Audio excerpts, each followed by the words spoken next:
আজ আমরা জানব দুর্ঘটনা কিভাবে যে কোনো সময় হতে পারে এবং প্রাথমিক চিকিৎসার জ্ঞান থাকলে তা জীবন মৃত্যুর পার্থক্য গড়ে দিতে পারে।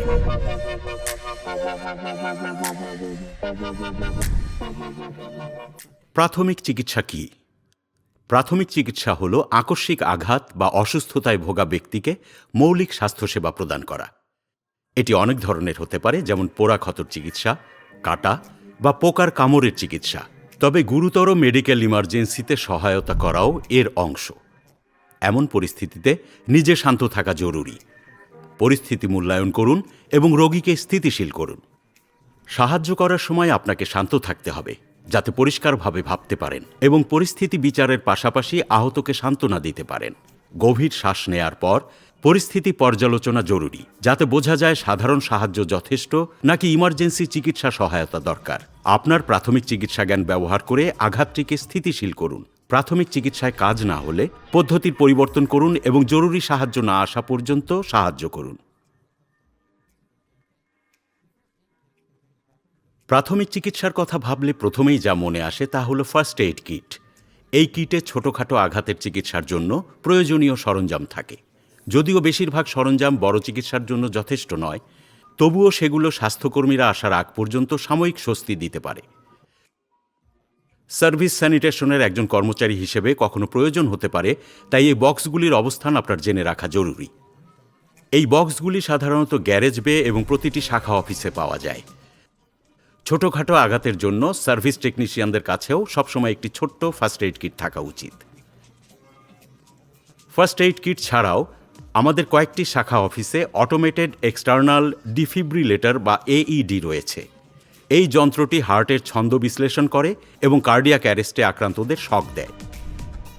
যদি আপনার এই যন্ত্রটি ব্যবহার করার প্রয়োজন হয়, তবে তাড়াতাড়ি 911-এ কল করুন এবং এমন কাউকে খুঁজুন যিনি এটি ব্যবহার করতে প্রশিক্ষিত।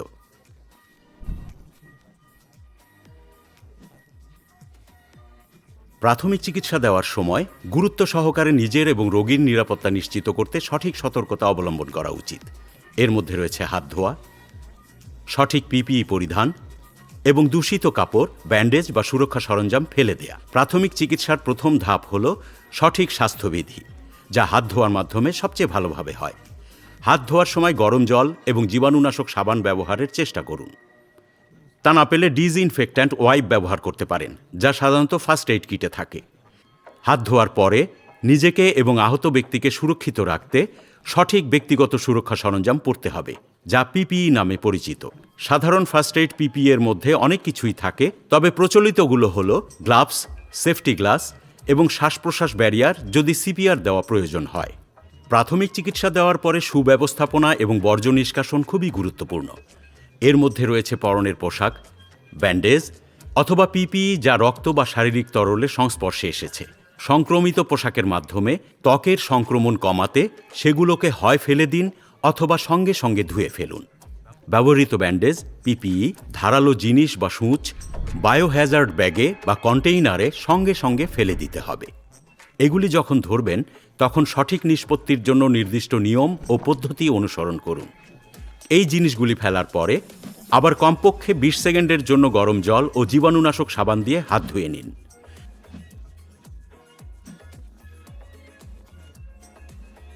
মাঠ পর্যায়ে কাজ করার সময় কিছু সাধারণ আঘাত বা অসুস্থতা আপনার হতে পারে।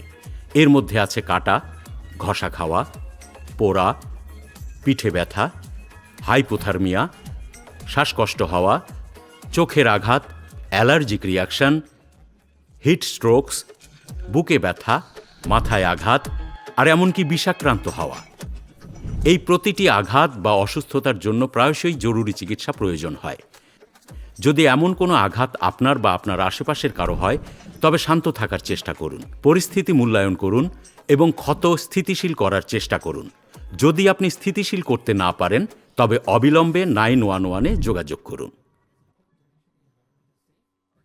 কার্ডিওপালমোনারি রিসাসিটেশন, যা CPR নামে পরিচিত, বহু জরুরি অবস্থায় কার্যকরী একটি জীবন রক্ষাকারী কৌশল, যার মধ্যে আছে হার্ট অ্যাটাক, শক বা ডুবে যাওয়া এবং যখন কারো শ্বাস বা হৃদস্পন্দন বন্ধ হয়ে যায়।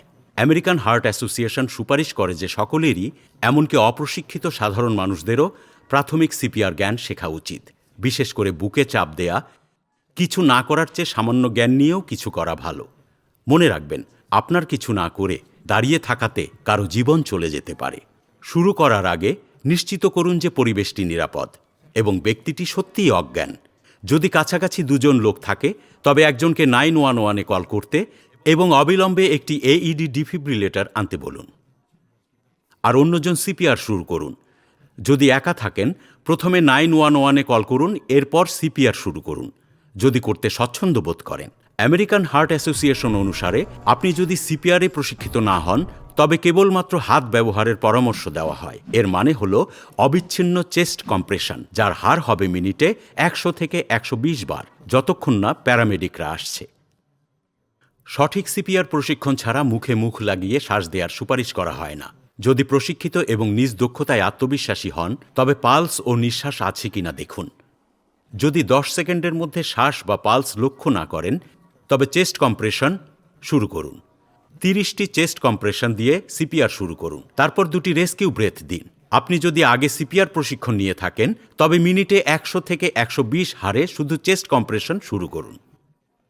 আমেরিকান হার্ট অ্যাসোসিয়েশন অজ্ঞান ব্যক্তিকে মূল্যায়ন করে ABC দিয়ে, যার অর্থ এয়ারওয়ে, ব্রিদিং এবং সার্কুলেশন, যা অজ্ঞান ব্যক্তিকে পর্যবেক্ষণের উপায়। সিপিআর বিবেচনা করার আগে নিশ্চিত করুন যে রোগীর শ্বাসনালী খোলা আছে এবং শ্বাসরুদ্ধ নেই। শ্বাসনালী খুলতে তার মাথাটি সামান্য পেছনে কাত করুন এবং চিবুক ওপরে তুলুন। এই কাজটি জিহ্বাকে গলার পেছনের অংশ থেকে সরিয়ে দেয় এবং ফুসফুসে বাতাস পৌঁছাতে দেয়। এরপর শ্বাস প্রশ্বাস পরীক্ষা করুন।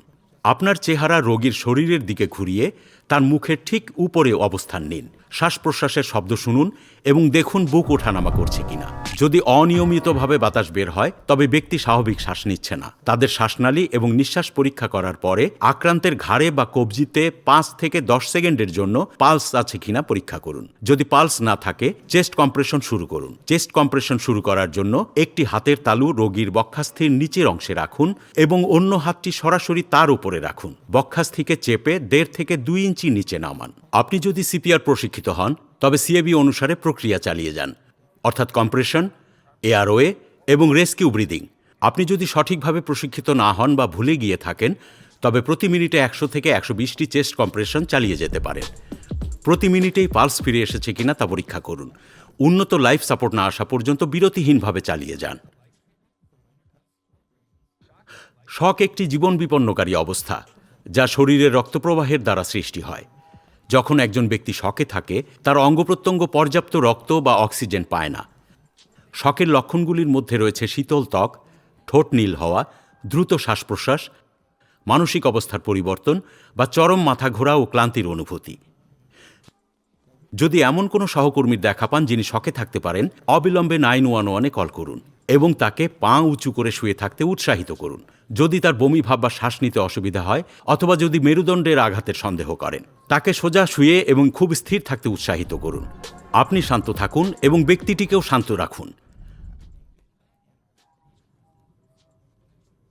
কাটা এবং ছড়ে যাওয়া সাধারণত কর্মক্ষেত্রে ঘটা সবচেয়ে প্রচলিত আঘাত। এসবের প্রাথমিক চিকিৎসায় সাধারণত অ্যান্টিসেপটিক দিয়ে অথবা সাবান পানি দিয়ে ক্ষতকে পরিষ্কারের প্রয়োজন হয়।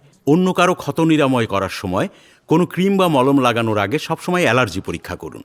সব ঠিক থাকলে ক্ষত থেকে রক্তপাত হলে একটি ড্রেসিং বা ব্যান্ডেজ লাগান।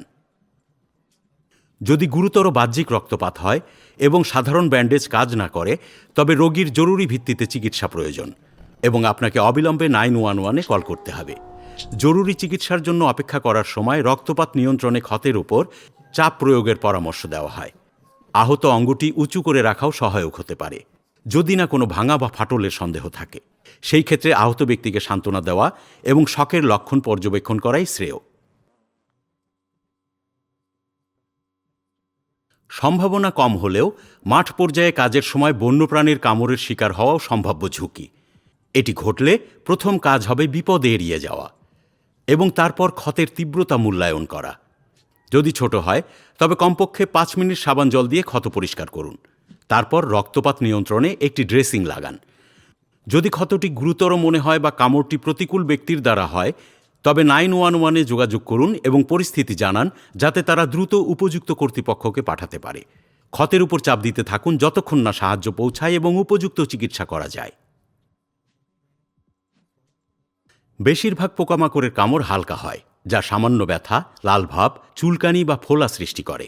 এছাড়াও মশার কামড়ে কখনো কখনো ওয়েস্ট নাইল ভাইরাস এবং এঁটেল পোকায় লাইম রোগ হতে পারে।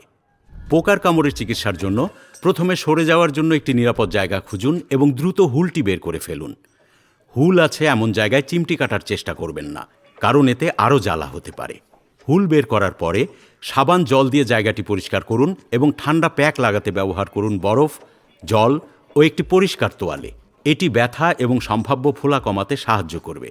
কামড়টি যদি হাত বা পায়ে হয় তবে ব্যথা কমাতে এটি উঁচু করে রাখুন। বাড়িতে এসে হাইড্রক্টিসোন ক্রিম, ক্যালামাইন লোশন বা বেকিং সোডা পেস্ট লাগান কামড়ের জায়গায়। আপনার ব্যথা এবং জ্বালা না যাওয়া পর্যন্ত কয়েকদিন ধরে এটি চালিয়ে যান। অ্যান্টিহিস্টামিন সেবনও চুলকানি কমাতে সাহায্য করতে পারে। যদি কামড়টি 1 বা 2 দিনের মধ্যে না যায়, চিকিৎসকের পরামর্শ নেওয়া উচিত। পোকামাকড় কামড়ানোর পরে যদি আপনি অনুভব করেন শ্বাস নিতে অসুবিধা, ঠোঁট ফুলে যাওয়া, চোখের পাতা বা গলায় ফোলা, মাথা ঘোরা, অজ্ঞান হওয়া বা বিভ্রান্তি, দ্রুত হৃদস্পন্দন, আমবাত, বমি ভাব, পেট কামড়ানো বা বমি হয়, তবে চিকিৎসকের সঙ্গে যোগাযোগ করুন। কিছু কামড় বা হুল ফোটানো আরও গুরুতর বা অ্যালার্জিক রিয়াকশন সৃষ্টি করতে পারে। মৌমাছি, আগুনে পিঁপড়া এবং বিছার এই ধরনের গুরুতর প্রতিক্রিয়া সৃষ্টির সম্ভাবনা বেশি। অন্যান্য সাধারণ অ্যালার্জিক রিয়াকশন হতে পারে ত্বক স্পর্শ করা, খাদ্য গ্রহণ বা নিঃশ্বাসের মাধ্যমে। অ্যালার্জি প্রতিক্রিয়ার লক্ষণগুলি প্রতীয়মান হতে 1 ঘন্টা পর্যন্ত সময় লাগতে পারে, যেমন শ্বাসকষ্ট, দুর্বলতা, উদ্বেগ, বমিভাব, ফুসকুড়ি বা আমবাত, পেটে ব্যথা, জ্ঞান হারানো, এমনকি শক। যদি নিজে বা আশেপাশে কেউ মাঠ পর্যায়ে কাজ করার সময় অ্যালার্জিক প্রতিক্রিয়ায় ভোগেন, তবে তাড়াতাড়ি 911-এ কল করুন। সাহায্যের জন্য অপেক্ষা করার সময় তাকে জিজ্ঞাসা করুন সে অ্যালার্জি প্রতিকারের জন্য এপিপেন ব্যবহার করে কিনা। যদি তার কাছে এটি থাকে, ইনজেকশনে সাহায্যের প্রয়োজন আছে কিনা জিজ্ঞাসা করুন। বেশিরভাগ এপিপেন ইনজেকশন উরুতে চেপে এবং কয়েক সেকেন্ডের জন্য ধরে রেখে দেওয়া হয়। যদি ব্যক্তিটি মারাত্মক ফোলা অনুভব করে, তবে তাকে আঁট-সাঁট পোশাক আলগা করতে উৎসাহ দিন। আরও পরামর্শ দেওয়া হয় যে আপনি তাদের কিছু পান করতে দেবেন না। যদি ব্যক্তি বমি শুরু করে, তবে শ্বাসরোধ এড়াতে তাদের সোজা করে নিরাপদ অবস্থানে বসান। যদি সে কোনো রকম শ্বাস না নেয়, কাশি বা নড়াচড়া না করে, 911-এ কল করুন এবং আপনি স্বচ্ছন্দ হলে চেস্ট কম্প্রেশন শুরু করুন। নাক রক্তনালী দিয়ে পূর্ণ এবং এটি চেহারা থেকে উঁচুতে একটি ঝুঁকিপূর্ণ অবস্থানে থাকে। ফলস্বরূপ মুখে যে কোনো আঘাত প্রায়শই নাক থেকে রক্তপাত ঘটায়। নাক থেকে রক্তপাত সামলাতে সোজা হয়ে বসে মাথা সামান্য সামনের দিকে কাত করতে সুপারিশ করা হয়। মাথা পিছনে কাত করার চেষ্টা করবেন না, কারণ এতে রক্ত সাইনাস এবং গলায় ফিরে যেতে পারে। এতে বমি বা রক্ত শ্বাসের সাথে ভিতরে চলে যেতে পারে। আপনার মাথা সামান্য সামনের দিকে কাত করে তর্জনী এবং বুড়ো আঙুল ব্যবহার করে নাকের ব্রিজের নিচের নরম অংশে কমপক্ষে 10 মিনিটের জন্য চাপ প্রয়োগ করুন। 10 মিনিট পর নাকে চাপ ছেড়ে দিন এবং রক্তপাত থেমেছে কিনা পরীক্ষা করুন। যদি রক্ত বন্ধ হয়, অন্তত 15 মিনিটের জন্য হাঁচি দেয়া বা নাক না ঝাড়ার চেষ্টা করুন। যদি রক্ত পড়তে থাকে, দ্রুত চিকিৎসা সহযোগিতা নিন।